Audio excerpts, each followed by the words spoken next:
on the line saying, you know what, we're not going to let you do what you pulled off in that last game and take the point away from us. We are pretty confident that we're going to win this like we should have, is what they're going to be thinking from the previous match. So it'll be interesting to see if TAW do anything differently here.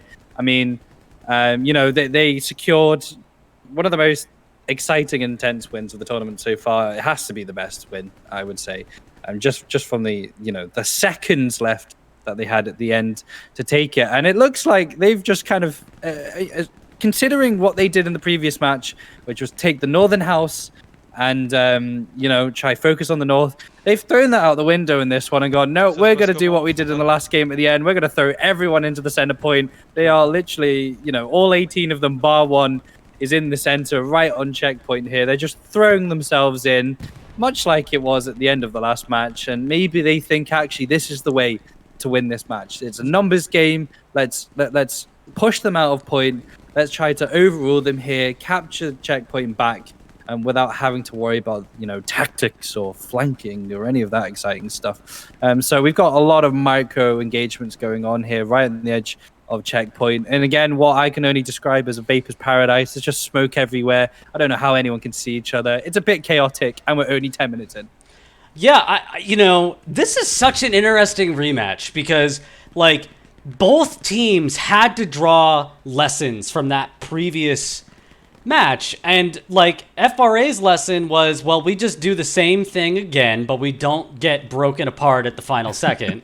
Whereas TAW's approach is like, dude, F whatever we just did. Whatever we did at the very end is the key.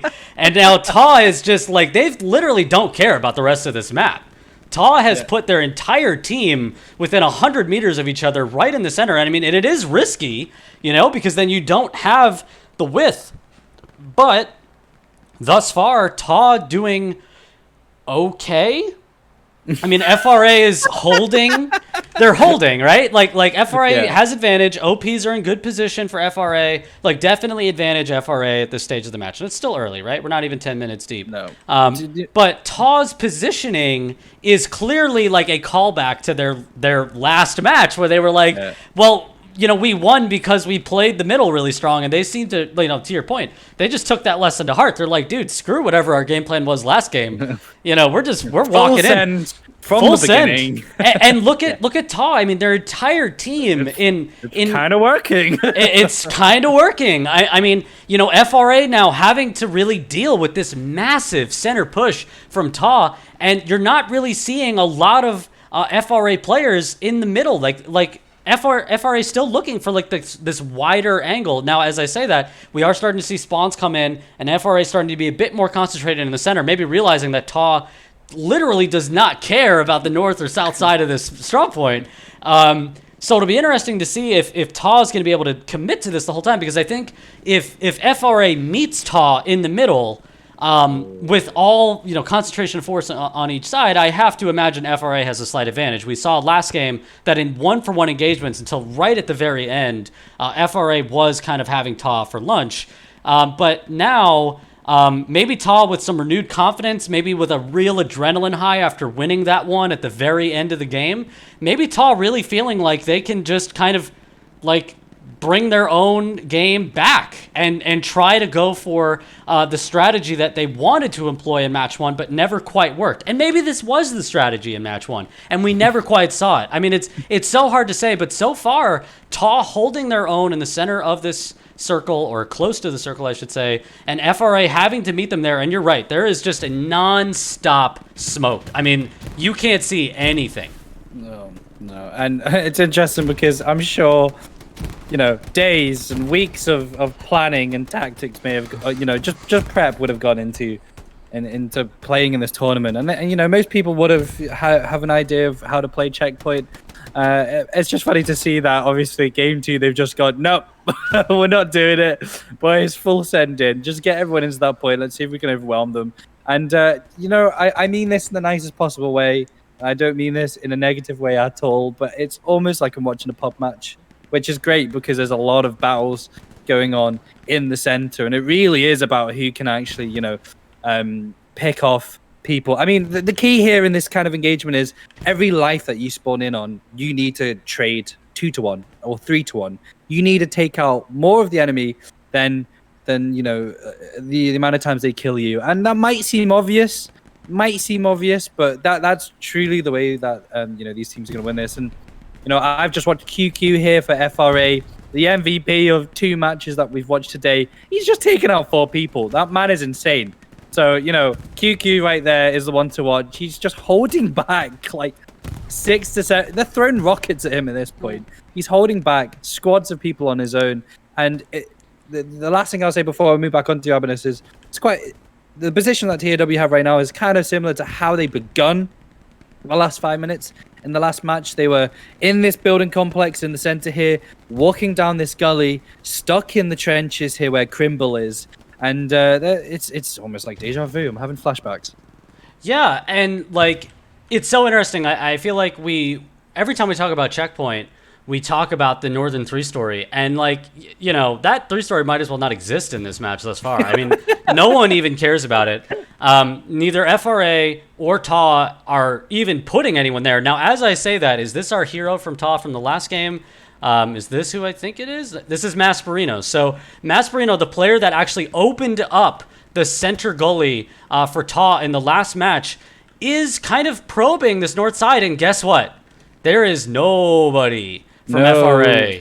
No person alive here. Yeah. There is a big opportunity if Masperino, now as I say that, it looks like there's still an OP. Charlie OP for FRA is still on the north side. If Masperino can drop into this trench line and start working towards that building, like alone, Masperino might be able to win this 2v1, and maybe he can open up the north side of the map for his team, because TAW is holding their own in the center. Whatever got into TAW at the end of the last game has stuck with them in this one.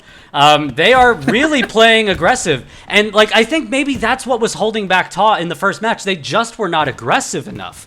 They were way too reserved. They were thinking too much about holding like a wide line, whereas they really needed to be looking for that breakthrough. And QQ now collapsing in. He's a god. QQ is literally, I mean, he is doing work. QQ OP as well. All day today, QQ has been putting in an immense effort for this FRA team, and he is really the reason why FRA, and he drops another player. I mean, QQ alone is really just messing with this entire squad from TAW. Maelstrom lost his OP. He is still up, but he can't replace it because this it finally goes down. But QQ really tying up an entire TAW squad there for like almost 60 seconds. He's genuinely one of the most important players in this game. He can one of the best players thus far in the tournament. From what I can see. For sure. I mean, as I said before, you want to be taking 2 people out, 3 people out per life. This guy has held back whole spawns of squads on multiple occasions and just changed the tide for FRA. So, you know, fair play to him. He's been incredibly exciting to watch. And yeah, you know, to your point before, it's just TAW have obviously just thrown everything out, and they're going, we're going to rush and charge. We want to get as many people in the point as we can. And FRA are reacting, in fairness. They have a significant number of their players just sitting in and amongst the central area, the main funnel point, the main entryway into checkpoint here. And they do have this building at the top. They do have, you know, 2 guys, an AT and a rifleman, but those people at the top are almost wasted in the battle right now. And you know, I'm listening to some of the comms here in command, and it is getting a bit much. Sorry, it's getting a bit like panicky, I suppose, but in a kind of a way that they're like, actually, we're going to make some ground here. We're going to move as quickly as we possibly can. And you know, you mentioned before, maybe it was the aggression. I really agree with you here on that point in particular, because we commented on TAW in the previous match how they were not taking advantage of the space that they were creating. They would take, you know, a couple of picks and would not move into that space. They were too hesitant to do that. But then in the last 10 seconds of the match, they just full send, complete aggression. And to a degree, they have improved that right now. Although, you know, it looks like quite a number of them have been wiped. They do have an OP in this kind of central western area, in this walled off building here. So we've got some more TAW back into the fight, and they're trying to throw as many people to this, you know, as quickly as they can, which is not something that we saw tactically from them in the last match. I also think FRA learned a really valuable lesson in the last match, and that is maybe let's not push a super high line. Like, maybe that's risky, and maybe we don't do that, right? Like, maybe we kind of hang out, and like we give them a little bit of ground inside of the sector, but not too much, right? Like, FRA not going for the full box out, right? They're not even close to establishing a full box out. But they are holding, I think, better strategic positions for their team, as we see QQ again running around here. Here we go.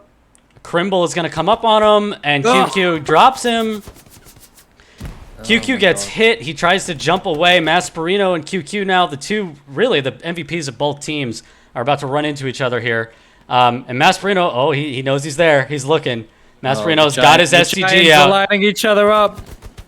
He's QQ again drops, and props to Masperino. He even pre-fired there, and now, like, as I say, it looks like FRA has really eliminated up strongly here. Yeah, FRA has really broken out from the positions that TAW had established, and maybe I was a little preemptive in saying maybe they won't hold that high line, but certainly advantage. Yeah, exactly. Big advantage FRA right now. TAW has they've done a good job. They've been playing nicely. But FRA got to the strong point first. They got control.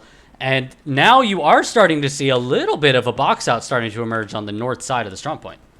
Where has this come from? Absolutely out of nowhere. This is the kind of aggression that we want from TAW. But conversely, FRA taking advantage of their opportunities. They know that, QQ single-handedly twice, I think, took out 2 OPs in pretty much the exact same location. He's enabled half of his squad in the center area here to push up, and now FRA in a much better position to kind of hold the center point. At least, if anything, they're relieving pressure from themselves. Yeah, I think I like the idea that TAW has. I'll start there. I like the idea, but let's talk about the idea, right? They're amassing a squad on the north side, and that 3-story building now starts coming into play, right? Because an MG on the second floor of that 3-story building, think, Karen Tan episode of Band of Brothers, in the window, just spraying people down in the road. I mean, same idea here. There is not a lot of opportunity on this north side to advance without a either massive, concentration of forces by TAW or a ton of smoke that sneaks through a player or two. And we're not seeing really any action from TAW on the south side. And in my opinion, the south side is ripe for something because you have one support player who's here, not an MG. You have an MG, Matrili, I can't even say the name, Matrili, who is in the center. But he's not looking south. Now, I know south is wide open and there is no cover, but if it's one guy watching it, I think you take your chances there, right? I mean, that you got to at least try on the south side, because one part of the map that has not really come into play at all in either of the matches between these two teams has been this southeastern wheat field. And if TAW can get somebody into that wheat field, that really does change the complexion of the map. Of the match, because then all of a sudden TAW can kind of operate in a backfield and force FRA maybe to have to drop back from this high line that they've established. So you are now seeing, very smartly, an FRA MG, probably the same player that I was seeing, Matrili, is now moving to the south side, probably realizing that he should stick his MG there in the hedgerows. But TAW now, I don't know. I mean, they are starting to think like center gully again. And you are starting to see, look at the map, really small concentration of players now from FRA in the middle. Now, I will say, FRA may be learning the lesson of last time, and it looks like FRA might just stick 2 players in the circle no matter what here, just as a safety net. Yeah, and it's interesting to see that at the top of the map here, FRA have at least 6 people kind of hugging the that 3-story, 2-story building. They've set up shop along the glider, which is one of the lines of defense that they put up in the previous match, which, again, we have to remember TAW just shoved themselves right through the center of gully, past legions of men for FRA, and I'm not convinced that's not going to happen again. What I mean by that is, if you look at the center point here, we've got Major Lee, Preyday, and Quick are about to face off. I mean, they're going to get supported by a couple of people coming in from the right side by FRA, but Major Lee has got 10 TAW guys around him at this point, and he's just killed 3 of them by himself, just wielding from the hip his MG. So it's those moments that you need from your players. This Major Lee was about to come across half of the TAW's team, and now all of them are like, actually, I'm going to second guess moving forward here, because seems like they've got a lot of people. Actually, it's just one dude with an MG. So fair play to Major Lee. He's done quite a good job, and actually, it's important what he's just done there as well, because he's held the center kind of in isolation, and now we see there are at least a squad of FRA guys moving in from the east to the west, and kind of trying to form a new line in between TAW and the checkpoint. Yeah, and credit TAW, they really kind of lost this house position about 3-4 minutes ago. It looked kind of bad, and now they're right back in there. So TAW definitely battling here, and I will say this has really been as much as we're saying, and I agree with you, that this match, tactics have gone out the window to an extent. the lack of tactics are tactics themselves, right? You're seeing TAW just kind of forgetting about trying to go north or south, and they're just center only, must push.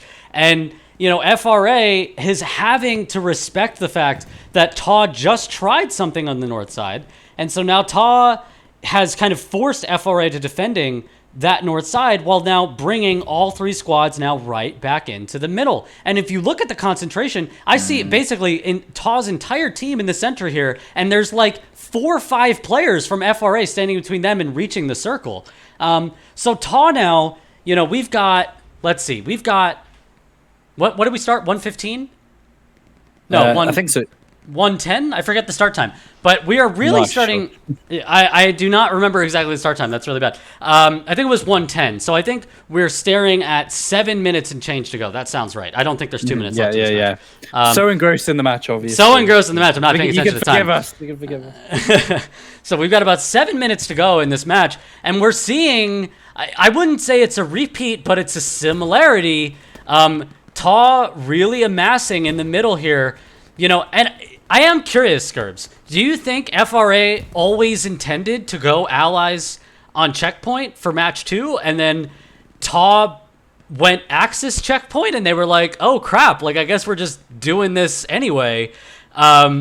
Because I think it's interesting that FRA would make the decision to come back to the strong point, especially after kind of a heartbreaking loss right at the end. So either this was the plan all along, or FRA is reacting in the moment and was like, look, we were so close. We can win on this. I think it's the latter. I really think it's the latter. If you lose by that thin of a margin, seconds essentially, then you must be confident that actually, the odds are stacked in your favor to make sure that you don't lose in the same way. But I think maybe FRA probably underestimated how different this match would be, because it is an entirely different match that we're watching, and equally as exciting. And it's interesting to see that TAW again are completely focusing in the center here. As you said, it sounds like, or looks like, they almost baited FRA out into the northern flank, and then when actually everyone quickly redeploy, we're going to go through the center whilst we have some FRA guys out of position. And what I find kind of borderline absurd at this point is how open the south is. TAW have a real opportunity to take advantage of the south. And, when I started talking maybe a minute or so ago, there was no one from FRA looking on this southern side. There are now at least 2 people here, so perhaps actually that option's away. But again, another example of TAW not taking advantage of the space that they had available to them. And they are... It's weird. They're being almost conservative, but aggressive at the same time. Yeah. They're spawning in high numbers in the center here, but then are hovering around where they spawn, as opposed to trying their hardest to push with numbers. And all that is doing is allowing FRA to just keep bringing in reinforcements and reinforcing this, kind of thin line between the majority of the TAW force and the checkpoint.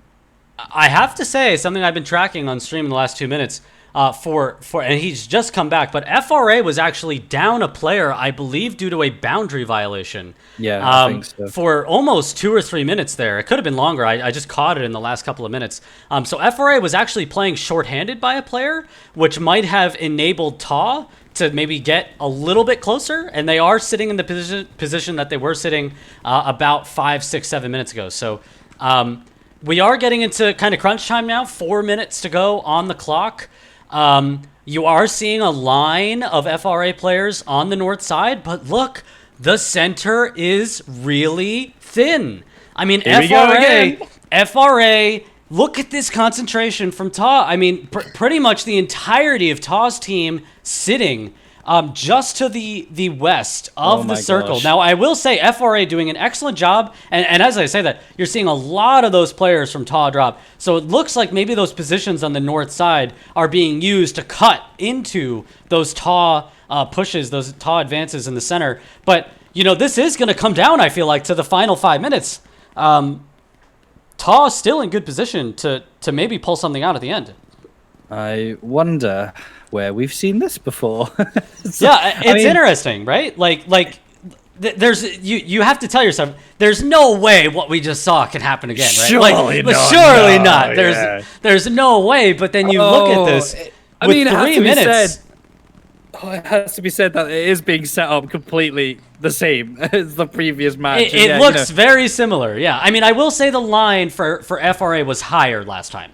There was a higher line for FRA, and that definitely played into the breakthrough where TAW was able to really fly in with the number of players that they did. So FRA clearly learning the lesson there. Like, this is a much more conservative line. You've got 3 players from FRA sitting inside of the circle itself. I mean, so definitely like lesson learned from the FRA team.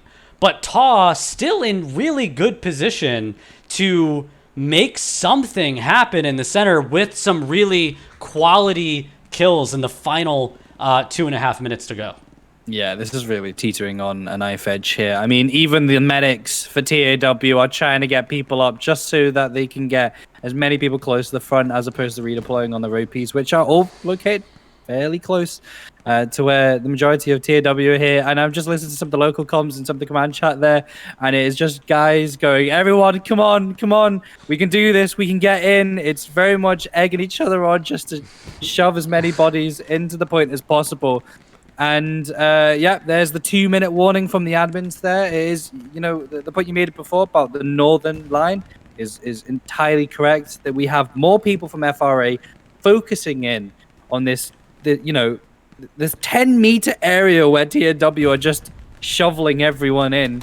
And it really is about whether or not TAW can do this and also maintain strength in numbers and trade as much as they're being picked here. And it looks like FRA are just shoving everyone else in. I've used the word shove quite a lot here, but it really looks like it. They're bringing in as many of their guys in now just to cover off this one area of attack that TAW are choosing to spawn the majority of the forces into. Yeah, this is really fun to watch. This is like all I can think about here, right? And as I Scurbs.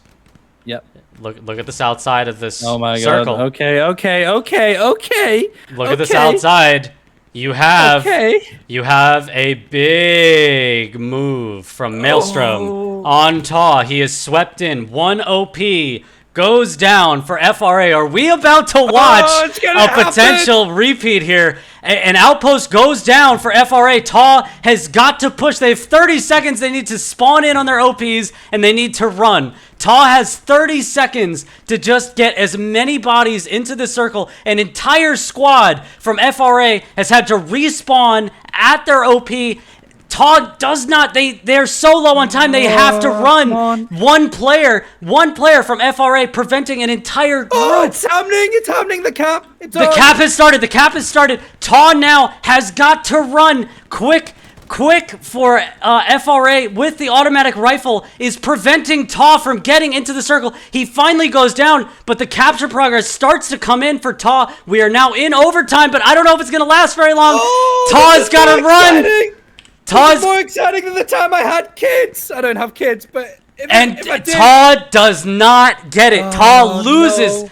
TAW had the opening and they didn't exploit it. They could not get to the circle fast enough. And FRA, mere seconds. I mean, if TAW had just moved, major respect to Quick. Quick on the FRA team is the only reason why FRA was able to end OT when they did. He held off an entire squad of TAW. That was really impressive as we see fighting continue, but this match is over. Capture Progress did end. This is a win for FRA, just for the record. FRA did win this match. Capture Progress did conclude. But that was really, really impressive from Quick. He is definitely the MVP. I know we were talking a lot about QQ, but at the end there, Quick holds on for dear life. And literally, I mean, I want them to review that tape at the end there. He is the only reason why TAW could not advance their entire force when they did. It was just enough time, and they hold on. So FRA ties this series 1-1. We are going to cut away. Due to some scheduling shenanigans that occurred this week and last week, TAW actually gets the discretion as to whether or not to play the third match now or to play the third match tomorrow. So we are going to cut away. We're going to find out if TAW is going to be playing this match right now or if we will be bringing this to you tomorrow on match day 6 of the Hell Let Loose International Cup. I keep saying International Cup like it's last year. Hell Let Loose Summer Invitational 2021. My name is Avanis. Scurbs, really, really nice job. We may or may not be back. Stay tuned. See you soon.